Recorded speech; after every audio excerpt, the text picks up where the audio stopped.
ইনু সাহেব যে কথাটা কইতে পারে না, উনি বলায় ওই ভদ্র মহিলা রিজওয়ানা হাসানকে দিয়া। উনি কয়েকদিন পরে গলা টান দিয়ে কইল, ও ইলেকশন স্যার কইছে ডিসেম্বর মাসে দিব, তবে 6 মাস দেরি করে জুন মাসে হইতে পারে। জুন মাস যখন হয়ে যাবে তখন বলবো, আরে জুন মাসে তো আওয়ামী লীগের জন্মদিন, এটা তো ফ্যাসিস্টের জন্য, এই মাসে তো কোনো ইলেকশন হইতে পারে না। এরপরে কইব আগস্ট সেপ্টেম্বর, এটা তো আমরা আন্দোলন করছিলাম, বিপ্লবের মাস, এই মাসে ইলেকশন হবো না। আর অক্টোবর বৃষ্টি, নভেম্বর ডিসেম্বর মাসে হোক।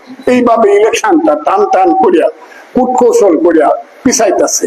এই কথাগুলো আমি বাংলাদেশে কই, কেন কই? কারণ আমরা জানি ইলেকশন হওয়া মানে অর্থ কি। ইলেকশন হওয়া মানে খালেদা জিয়া যে হাতটা উড়াইব, এই হাতের পক্ষে 80% সিট পাবে দেশনেত্রী বেগম খালেদা জিয়ার হক। যে পোস্টারে ধানের শীষ মার্কায় থাকবে সেই পোস্টার 80% ভোট পাবে, আর অন্য কিছু সিট কেউ পাইতে পারে। এই কারণে আমি ভোট চাই। তারেক রহমান যেখানে থাকবে সেইখানে হবে ভোট, বিএনপি যেখানে থাকবে সেইখানে হবে ভোট।